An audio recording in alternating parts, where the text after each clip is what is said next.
The grand ballroom of the Boston Horizon Hotel buzzed with chatter and laughter. Men and women in expensive suits moved around like dancers in a well-practiced routine, shaking hands, exchanging business cards, and sharing rehearsed smiles. Crystal chandeliers cast a warm glow over the International Technology Summit reception, where the world's brightest minds had gathered to shape tomorrow's innovations.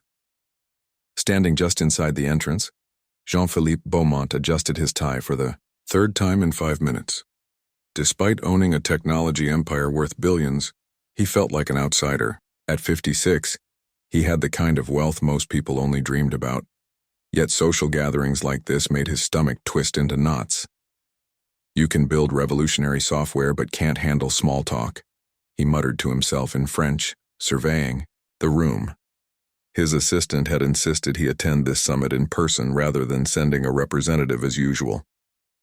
You need to be the face of Beaumont Technologies, she had said. People invest in people, not just ideas. Jean-Philippe took a deep breath and stepped further into the room.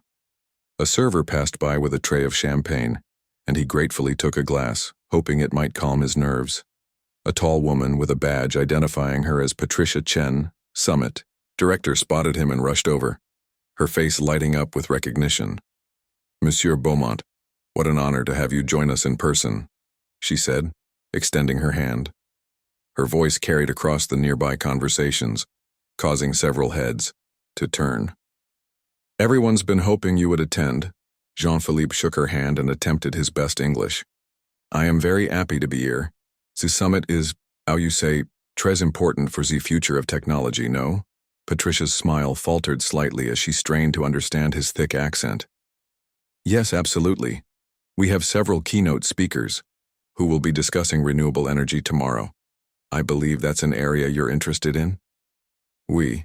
Yes. My company has developed new methods for solar energy storage that could revolutionaire, change everything. He struggled to find the right English words, feeling sweat beginning to form on his brow. "That sounds fascinating," Patricia replied, though her eyes had already begun scanning the room looking for an escape. "Let me introduce you to some people who might be interested in hearing more about that." She guided him toward a small group of investors, made quick introductions, and then disappeared into the crowd. Jean-Philippe found himself facing 3 men who looked at him expectantly.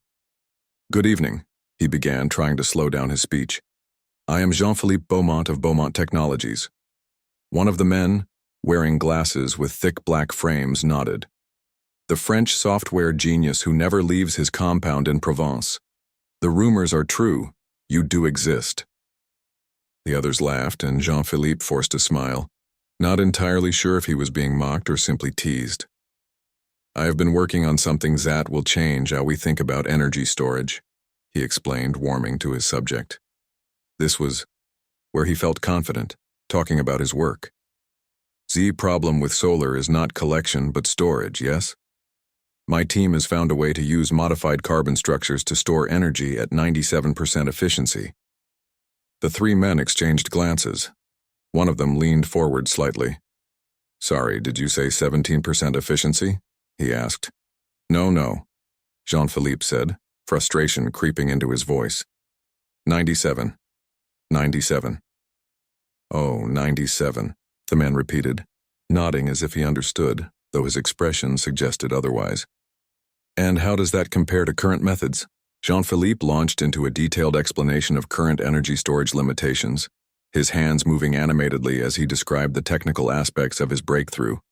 But with each sentence, he could see the investor's eyes glazing over. It wasn't the complexity of the subject. These were smart people who understood technology. It was his accent, his struggle to find the right technical terms in English that created a barrier they couldn't overcome. After a few minutes, one of the men glanced at his watch. "Fascinating stuff, Monsieur Beaumont. I should circulate a bit, but let's continue this discussion later." The others quickly agreed, and within moments Jean-Philippe was alone again. This pattern repeated itself throughout the evening. People were eager to meet the mysterious French billionaire who rarely appeared in public, but conversations faltered quickly. Some smiled politely and nodded at everything he said without understanding a word. Others asked him to repeat himself, so many times that he eventually gave up trying to explain. A few simply walked away mid-conversation, mumbling excuses about getting another drink. By 9 o'clock, Jean-Philippe had retreated to a quiet corner near a large potted palm. He sipped his third glass of champagne and watched the networking happening around him. So much potential wasted because of a language barrier. His revolutionary energy storage system could help solve the climate crisis, but he couldn't even explain it properly to the very people who could help bring it to the world. He thought about his childhood in a small village outside of Lyon, where his school teacher had tried to teach him English. "You must practice speaking, Jean-Philippe," she would say. "One day you will need this." But he had been more interested in dismantling radios and rebuilding computers than learning another language.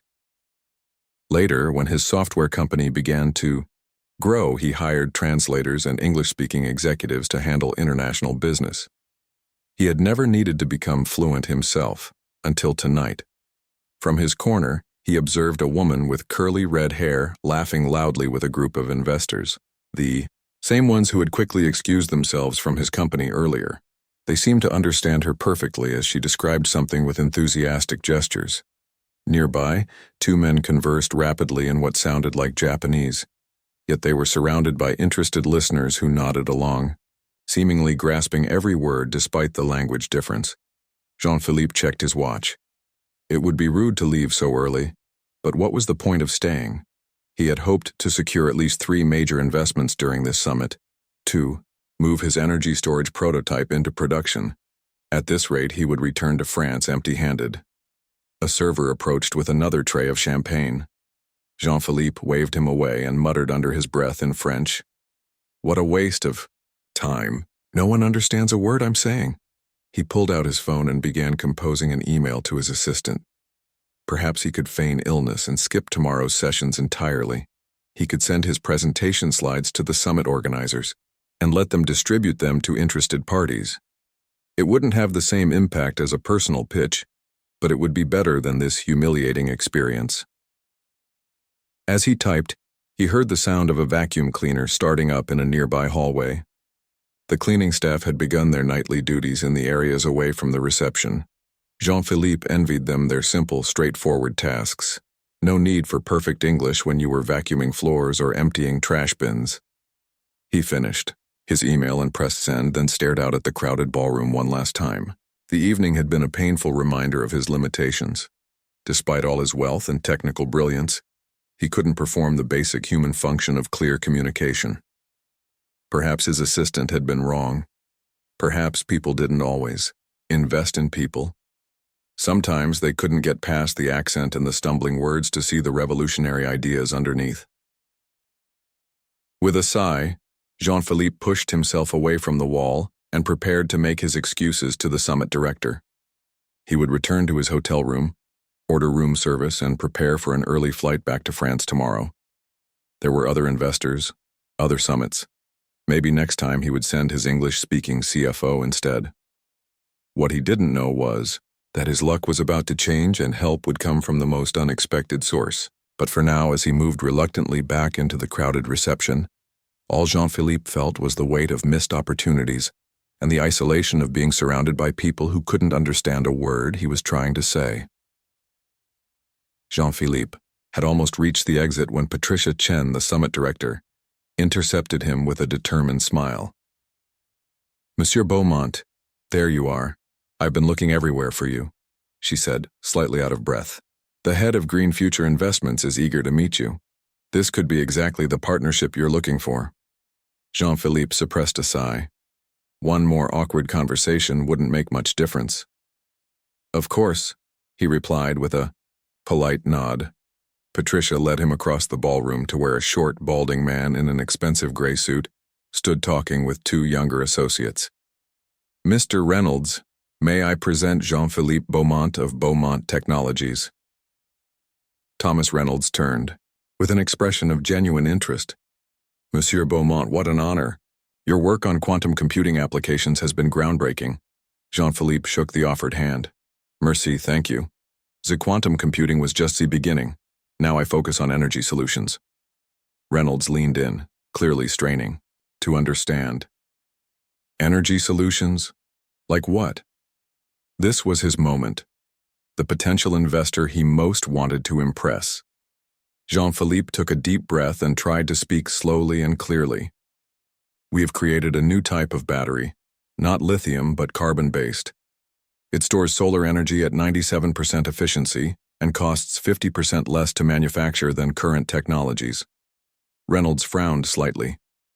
Did you say 70% efficiency? And so it began again.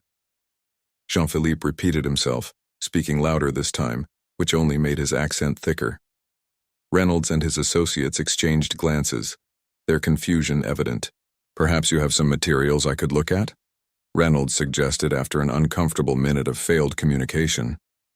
My presentation tomorrow will show everything, Jean-Philippe replied, the words coming out clipped with frustration. The prototype is already working in my lab in France. Reynolds nodded politely. Looking forward to it. If you'll excuse me, I need to say hello to some people before they leave. As the investors walked away, Jean-Philippe heard one of the younger men whisper, Was that even English? I couldn't understand a word. The comment stung more than it should have. Jean-Philippe had faced skepticism throughout his career, about his age when he started his first company at 19, about his unconventional approaches to software development, about his reclusive nature, but never about his ability to simply communicate.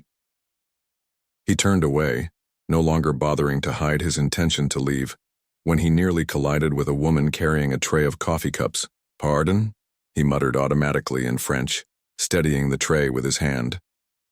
The woman, who wore the hotel staff uniform and appeared to be in her mid-40s, nodded with a practiced smile and continued toward a side table where she arranged the cups for anyone wanting coffee instead of alcohol. Jean-Philippe watched her for a moment, envying the simplicity of her task. Serve coffee, clean up, go home. No need to convince anyone of anything. His phone buzzed with a text from his assistant back in France. How's it going? Any promising contacts? He didn't bother replying. How could he explain that he, who had built a technology empire from nothing, couldn't manage to have a simple conversation with potential investors? It was humiliating. The reception had broken into smaller groups now, with serious discussions happening in corners while others networked more casually near the bar. Jean-Philippe stood alone, watching as the future of technology was being shaped without him. He checked his watch again. It would be reasonable to leave in another 15 minutes. He just needed to endure a little longer, maybe try one more, time with someone who might understand him better. He scanned the room and spotted a woman wearing a badge from a major European energy company. Perhaps a fellow European would have more patience with his accent. He straightened his tie and made his way across the room. Excuse me, he said, approaching her group. I believe your company has been researching energy storage solutions, yes? I am Jean-Philippe Beaumont. The woman, her badge read Dr. Hannah Lindbergh, turned to him with polite interest. Yes, that's right. Beaumont, aren't you the software billionaire? I didn't realize you were in energy now. For the past 5 years, he explained, grateful she had recognized his name. My team has developed a new storage system that could make solar truly viable for mass adoption. Dr. Lindbergh nodded encouragingly. That's certainly what the industry needs. What approach have you taken? Jean-Philippe launched into his explanation again, trying desperately to find simple English words for complex technical concepts. Dr. Lindbergh listened more attentively than most had that evening, occasionally asking him to repeat certain points. After a few minutes, though, even her patience began to wear thin. I'm sorry, she said finally, but I'm having trouble following the technical details with your accent. Will this all be in your presentation tomorrow? Yes, of course, he replied, deflated. Wonderful. I'll make sure to attend, she said with professional courtesy. If you'll excuse me, I promise to speak with the MIT team before the evening ends. As she walked away, Jean-Philippe felt a heaviness settle over him. He had spent millions developing his energy storage system, had overcome countless technical challenges, had even built a working prototype that was outperforming all expectations, but none of that mattered if he couldn't effectively communicate the value of his work. He made his way to the bar and ordered a sparkling water, As he waited, he heard animated conversation from a nearby group discussing the climate crisis and the urgent need for better renewable energy solutions. The technology exists, a young man was saying passionately. The problem is scaling it and making it economically viable. Whoever solves the storage problem will change everything. Jean-Philippe almost laughed out loud. He had solved the problem. The solution was sitting in his lab in France ready for production. But here he was, the answer to their discussions, standing 3 feet away, unable to break through the barrier of language. The bartender handed him his water, and Jean-Philippe retreated to a quiet corner again. The irony wasn't lost on him. He had always been content with his solitary lifestyle, preferring the company of equations and circuit boards to people. He had built his company with the help of others who could interface with the world while he remained in the background, creating and innovating. But innovation without communication was useless. His revolutionary energy storage system would remain a prototype in his lab, unless he could convince investors to help bring it to market. He took out his phone again and opened his presentation slides for tomorrow. Perhaps he should add more visuals, rely less on his spoken explanation. But the complex technical details couldn't be simplified to a few pictures.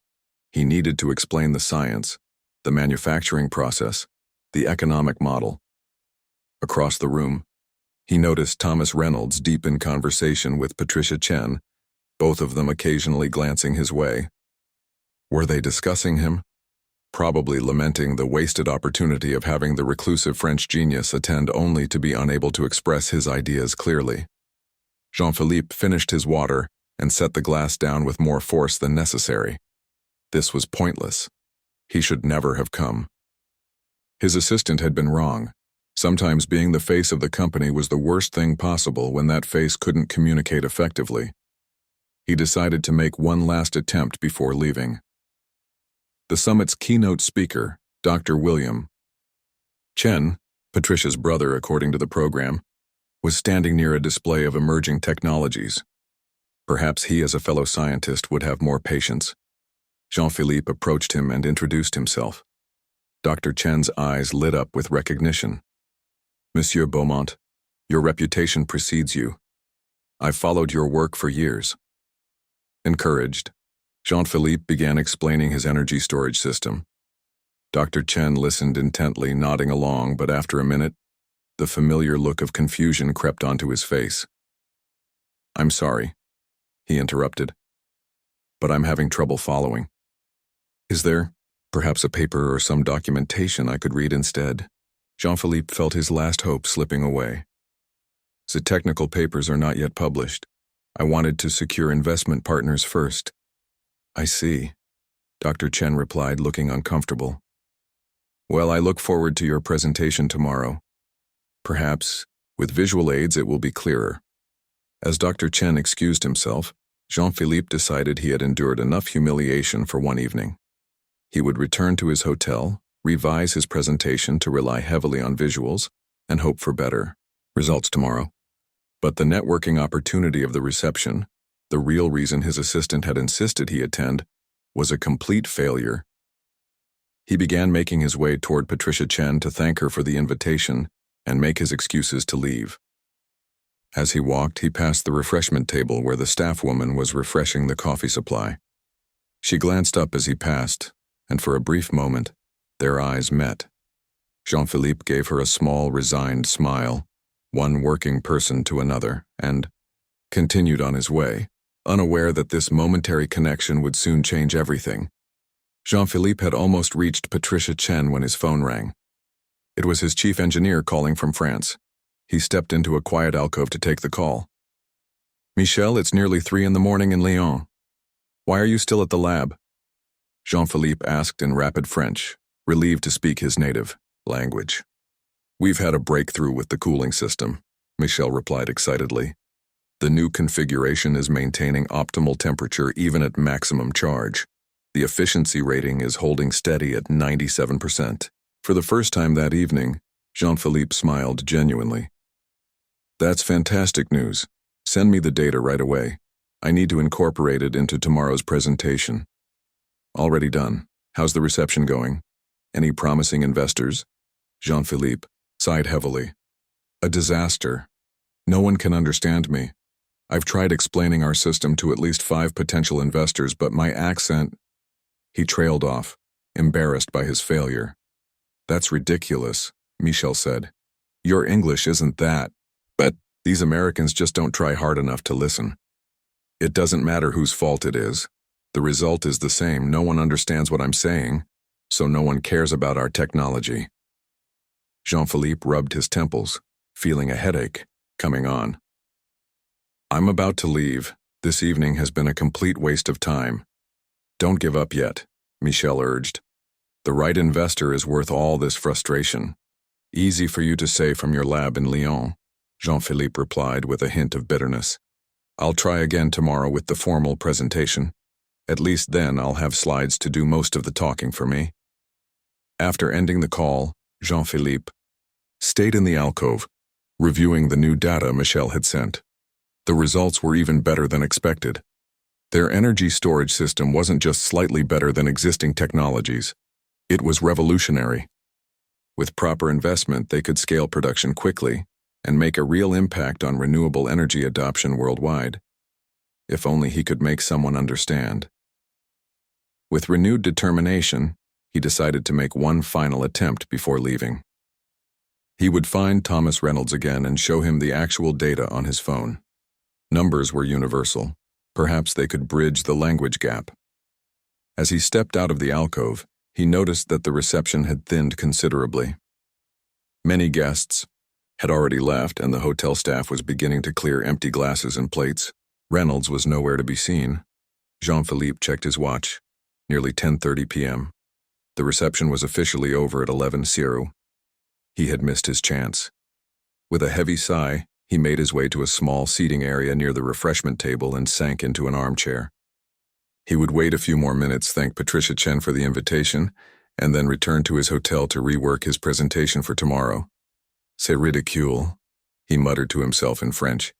All this technology, all these brilliant minds, and we still can't overcome something as basic as an accent. He pulled out his phone again and scrolled through the new test results, marveling at what his team had accomplished. The graphs clearly showed how their system outperformed all existing technologies by a significant margin. It was beautiful, elegant science, and no one at this reception would ever know it. Excusez-moi, monsieur. Voulez-vous un café? The voice speaking perfect French startled Jean-Philippe so much that he nearly dropped his phone. He looked up to find the staff woman from earlier standing beside him, holding a small tray with a cup of coffee. You speak French? He asked, switching back to his native language without thinking. The woman smiled warmly. Yes, I'm from Lyon originally. I noticed earlier that you were speaking French on your phone, and you looked like you could use a coffee. Jean-Philippe accepted the cup gratefully. Thank you. I can't tell you how good it feels to hear French after hours of struggling with English. He took a sip of the coffee. It was exactly how he liked it, strong and black. I'm Marie Dubois, she said. I've been working here at the hotel for almost 15 years now. Jean-Philippe Beaumont, he replied, then noticed her slight reaction. You recognize my name? Marie nodded. Of course. Beaumont Technologies is huge in France. My son studies computer science at university, and he talks about your company all the time. He'd never believe his mother served coffee to Jean-Philippe Beaumont. Jean-Philippe laughed, feeling tension drain from his shoulders. Please sit down for a moment if you're allowed to take a break. It's been a long evening of no one understanding a word I say. You're the first person I've had a real conversation with since I arrived in Boston. Marie glanced around. The reception was winding down, and her supervisor was busy directing the cleanup on the other side of the ballroom. She sat down in the armchair across from him. Your English can't be that bad, she said kindly. Bad enough that none of these investors can understand me explaining my new energy storage system, he replied with frustration. I came all this way to secure partnerships, and instead I've spent the evening being nodded at politely while people escape at the first opportunity. Marie's expression was sympathetic. I understand completely. When I first came to America, my accent was so thick that people would pretend to understand rather than ask me to repeat myself. It was very isolating. Exactly. Jean-Philippe leaned forward. And the worst part is what I'm trying to explain could actually make a difference.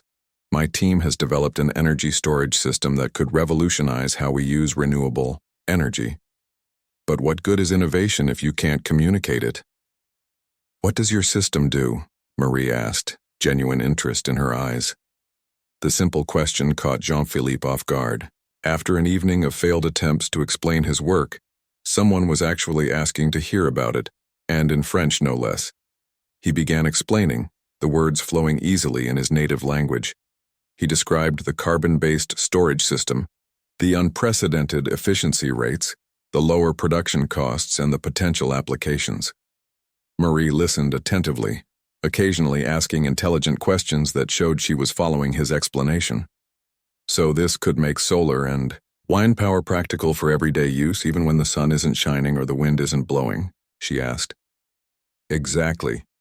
Jean-Philippe felt a rush of satisfaction at being understood. The biggest challenge with renewable energy has always been storage.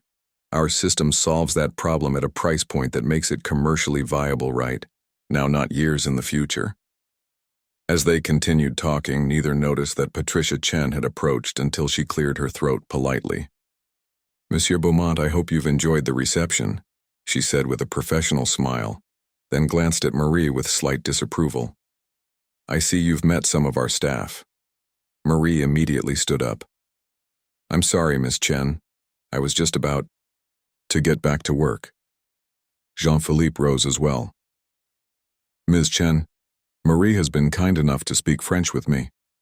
It's been quite refreshing after struggling with my English all evening. Patricia looked surprised. You speak French, Marie?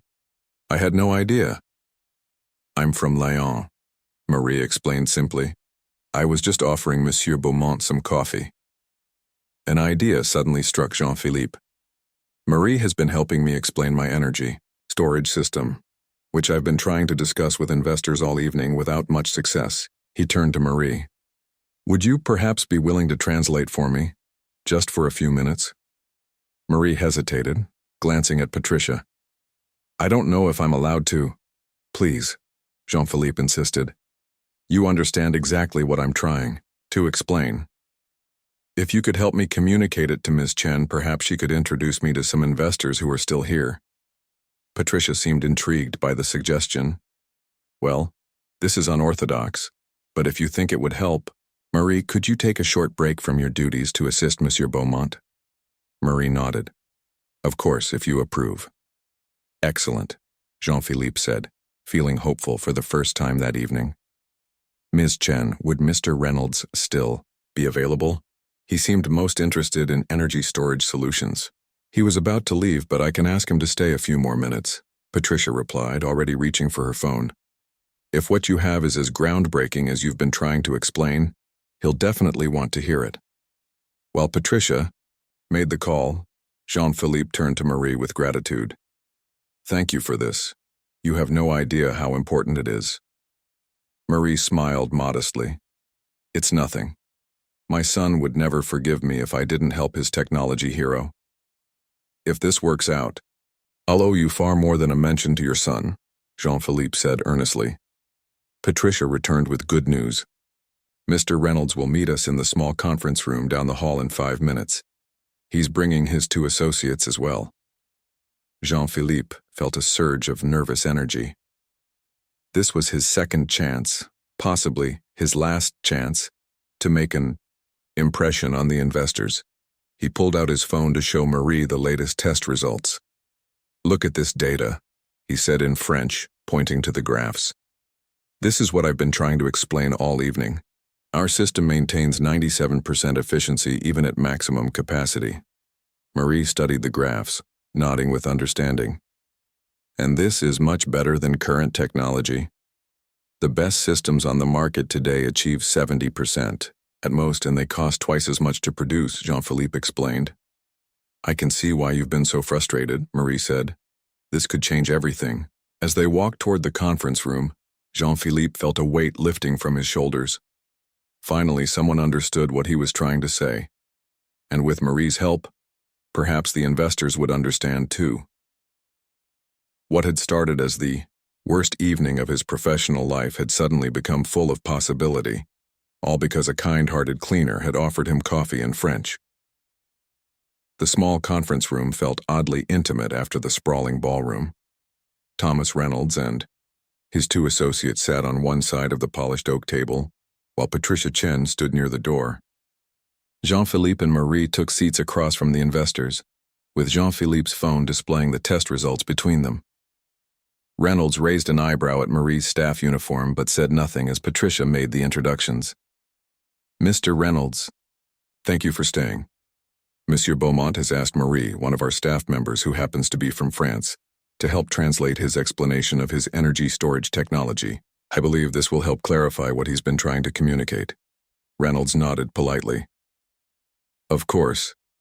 I was very interested in what Monsieur Beaumont was trying to explain earlier. If this helps, I'm happy to listen. Jean-Philippe glanced at Marie, suddenly nervous. What if she couldn't translate the technical terms correctly? What if this made him look even more unprofessional? Marie seemed to sense his hesitation and gave him a reassuring smile. Just explain it to me in French like you did before, she said quietly in their shared language. I'll do my best. Taking a deep breath, Jean-Philippe began speaking in French, describing his company's breakthrough in energy storage technology. He spoke clearly but quickly, his passion for the subject evident in every word. After a few sentences, he paused to let Marie translate. Marie turned to the investors and began, speaking in fluent, only slightly accented English.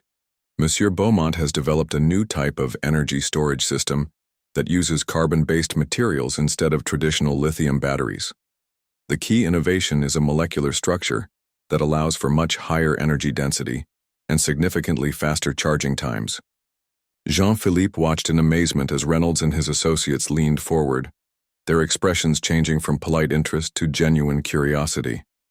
Marie's translation was perfect. She captured not just his words but the essence of what made his technology special. Encouraged, he continued, describing the efficiency ratings and showing them the graphs on his phone. Marie translated smoothly, occasionally asking him to clarify a technical term but never breaking the flow of the explanation.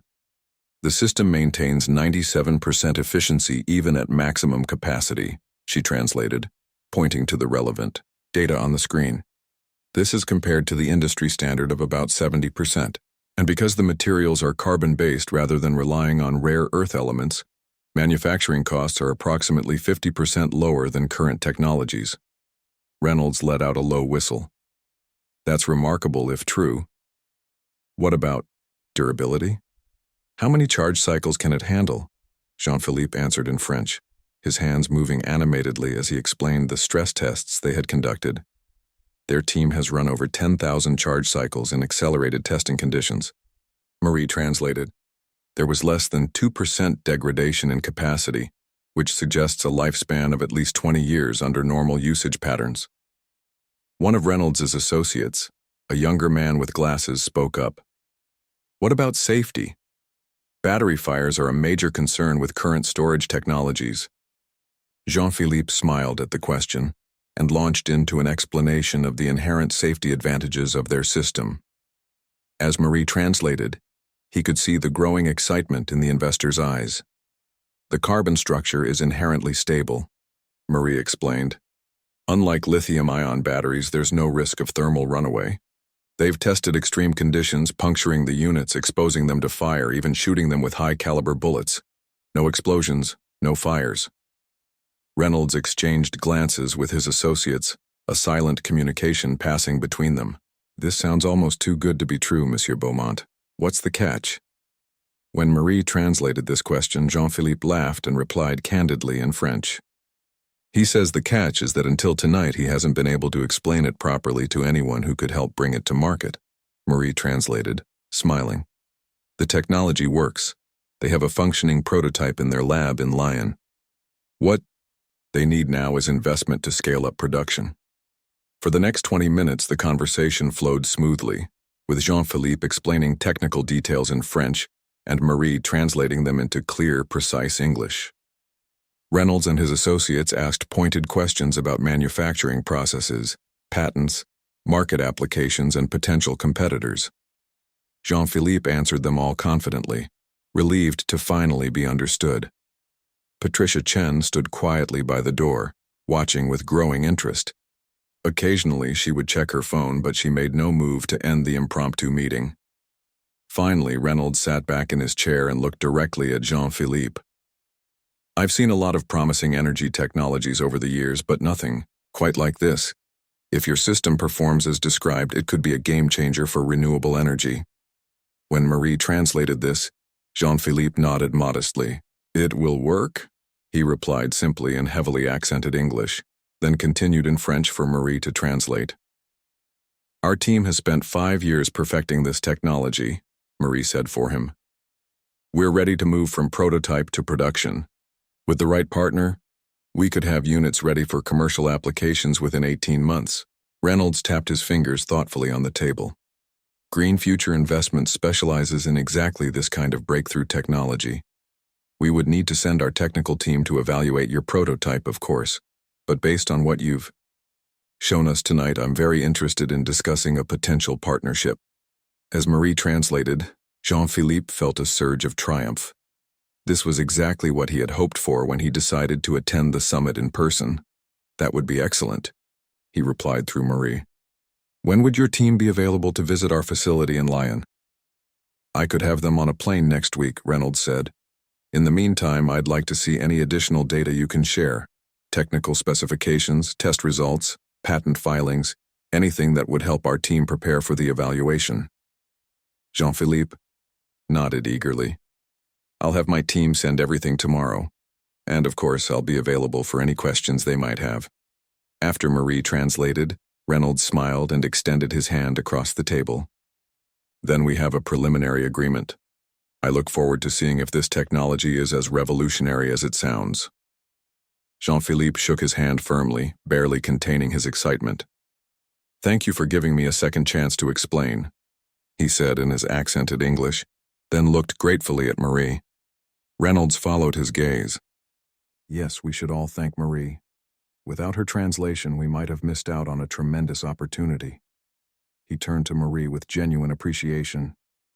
"Your technical translation was impressive. Do you have a background in engineering?"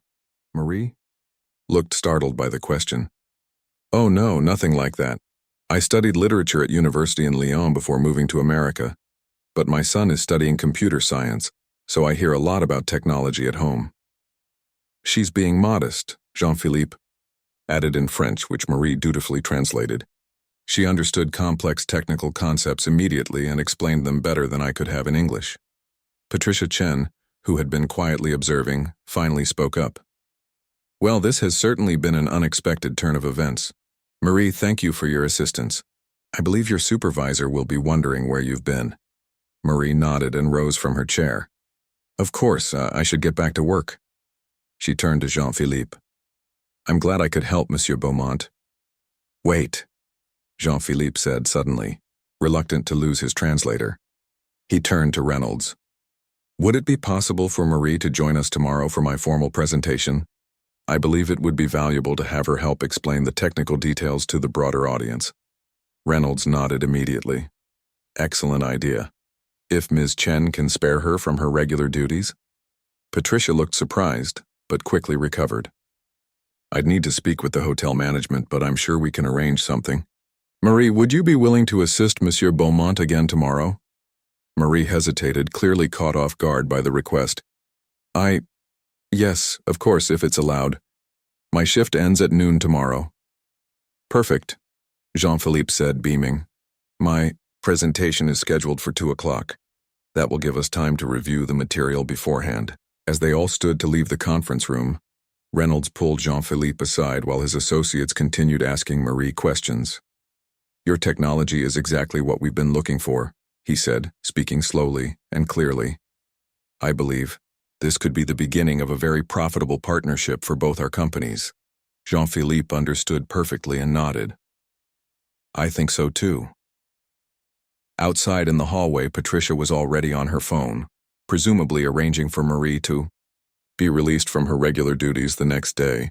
The two associates were exchanging contact information with Jean-Philippe, promising to have their technical team review any materials he could send immediately. Amid the flurry of activity, Jean-Philippe caught Marie's eye and mouthed a silent, "Thank you" in French. She smiled and nodded, looking slightly dazed by the sudden turn of events. In the space of an hour, everything had changed. What had begun as a frustrating, humiliating evening had transformed into perhaps the most important networking success of his career. And it was all because a kind-hearted cleaner had noticed his French muttering and offered him coffee in his native language. As they all walked back toward the now empty ballroom, Jean-Philippe found himself wondering if there might be a place for Marie in his company. Someone with her quick understanding and communication skills would be an asset in international business dealings. It was something to consider after tomorrow's presentation. For now, he was simply grateful that the language barrier had finally been broken, and his revolutionary technology had found an audience that understood its potential. Sometimes, he reflected, the most important connections happen in the most unexpected ways. 6 months later, a cool autumn breeze swept across the construction site on the outskirts of Boston.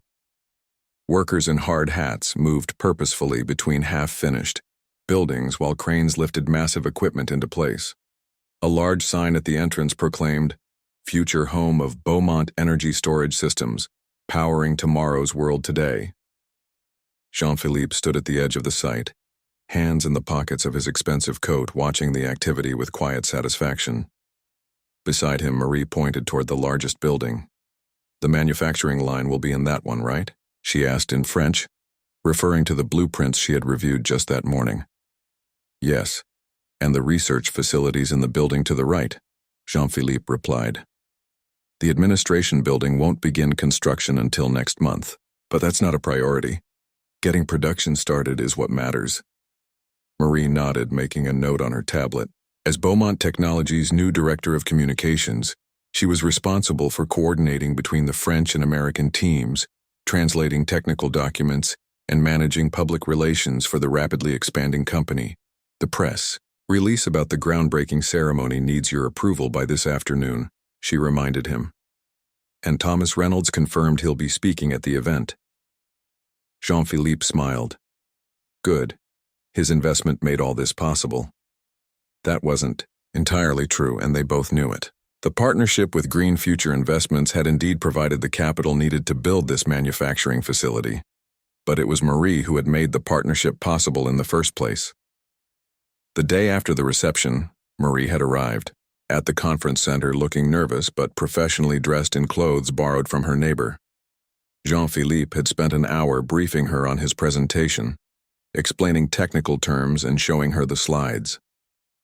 By the time they walked into the presentation hall, they were working together as if they'd been colleagues for years. The presentation had been a tremendous success. With Marie translating his technical explanations into clear, accessible English, Jean-Philippe had captivated the audience of investors, researchers, and industry representatives. Thomas Reynolds had approached him immediately afterward, along with representatives from 2 other major investment firms. Within a week, Jean-Philippe had secured not just 1 but 3 significant partnerships to bring his energy storage technology to market.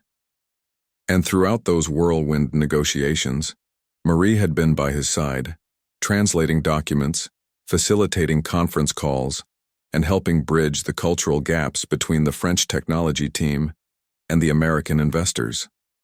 It had been Jean-Philippe who suggested she quit her job at the hotel and join Beaumont Technologies as a full-time translator. Marie had been hesitant at first, concerned about leaving the stability of her long-time position for a temporary role. But Jean-Philippe had insisted that her skills were invaluable, not just her language abilities, but her quick grasp of complex concepts and her natural talent for clear communication. "I didn't just need a translator," he had told her. "I needed someone who could understand what I was trying to accomplish and help others see it too."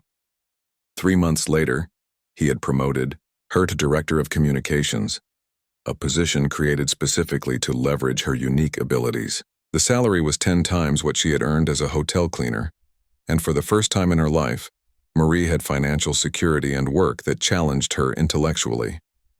Now, as they walked back to the temporary offices at the edge of the construction site, Jean-Philippe reflected on how much had changed in just 6 months. His energy storage technology was moving rapidly from prototype to production. The first commercial units would be rolling off the assembly line within weeks. And he had found an unexpected friend and colleague in the woman who had once served him coffee. "Have you heard from your son lately?" he asked as they entered the office building. Marie's face lit up. "Yes, just this morning. He's doing very well in his internship at our Lyon facility. The engineering team says he has a natural talent for software development." Jean-Philippe nodded, pleased but not surprised.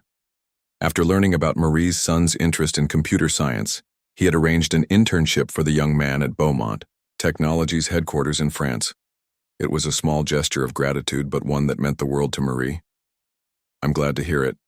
Perhaps when he graduates, he might consider joining our team here in Boston."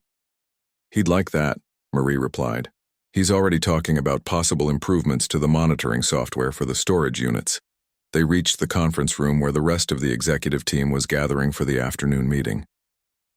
As director of communications, Marie would normally participate, but today she had other responsibilities. "Don't forget your interview with Tech Innovations magazine at 3, she reminded Jean-Philippe. "They're particularly interested in how the new storage units will integrate with existing power grids." "Will you be there to translate?" he asked, only half joking. Although his English had improved considerably over the past 6 months, with Marie's patient tutoring, he still preferred having her present for important media interactions. "Of course," she assured him. "I've briefed the journalist on your background and the technical aspects of the storage system. He's well prepared and genuinely interested in the technology, not just looking for sensational headlines." Jean-Philippe nodded gratefully. This was why Marie had become indispensable to him and to the company. She didn't just translate his words. She created bridges of understanding between his vision and the world. As the executive team filed into the conference room, Thomas Reynolds arrived for the meeting. He greeted Jean-Philippe warmly and turned to Marie with equal respect. "Marie, the press materials for the groundbreaking ceremony are excellent," he said. "Clear, compelling, and technically accurate. You've built quite a reputation in the industry, already." Marie thanked him modestly, but Jean-Philippe could see she was pleased by the recognition. 6 months ago she had been invisible to men like Reynolds, just another member of the hotel staff. Now she was a respected executive whose opinion carried weight in major business decisions. The transformation in her life had been as remarkable as the rapid progress of the energy storage technology itself. As the meeting began, Jean-Philippe presented the latest production timelines and cost projections. The executive team, a mix of French technical experts and American business specialists, listened attentively. Occasionally, when technical terms created confusion, Marie would smoothly interject with a clarification that bridged the gap between the two groups. After the meeting, Jean-Philippe and Marie walked together to the media room where the interview would take place. They had a few minutes before the journalist would arrive, and Jean-Philippe used the opportunity to share something he'd been considering. "I've been thinking about opening a research facility in Lyon," he said in French, "to complement what we're building here in Boston." Marie looked surprised. "Really? I thought you wanted to focus on the American market first." "The American market is important," he agreed. "But so is maintaining our connection to France. And with your son showing such promise, I thought it might be good to have a place for him once he completes his studies." Marie stopped walking and turned to face him. "Jean-Philippe, you've already done so much for me and my family. You don't need to build an entire facility just for my son." Jean-Philippe laughed. "I'm not doing it just for him. It makes good business sense to have research centers in both countries. But I won't deny that thinking about your son's future played a part in the decision. Talent should be nurtured wherever we find it." Marie studied his face for a moment, then smiled. "You know, when I first met you at that reception, offering you coffee because you looked so frustrated and alone, I never imagined where it would lead." "Neither did I," Jean-Philippe admitted. "I was ready to give up and go back to France that night. If you hadn't spoken to me in French—" "It was nothing," Marie said with characteristic modesty. Anyone would have done the same. But they didn't, Jean-Philippe pointed out. You were the only one who made the effort to bridge the gap, and look what came of it. He gestured toward the window where the construction site sprawled before them, tangible evidence of what could happen when people truly understood each other. The journalist arrived then, and the conversation shifted to business matters. But as Marie smoothly translated Jean-Philippe's technical explanations about energy density and charge cycles into accessible English, both of them were aware of the deeper truth behind the company's success. Technology could change the world, but only if people could understand it, and understanding required more than just speaking the same language. It required someone willing to make the effort to truly listen and connect. 6 months after that fateful night at the reception, Beaumont Energy Storage Systems was poised to revolutionize the renewable energy industry. The technology would help address the climate crisis by making solar and wind power practical for widespread adoption. Hundreds of jobs had been created, with hundreds more to come as production scaled up, and it had all started because a kind-hearted cleaner had noticed a frustrated man muttering in French and had offered him coffee in his native language. Sometimes, Jean-Philippe reflected as he watched Marie confidently explaining complex technical concepts to the journalist. The most important, innovations weren't technological at all. They were the human connections that made everything else possible.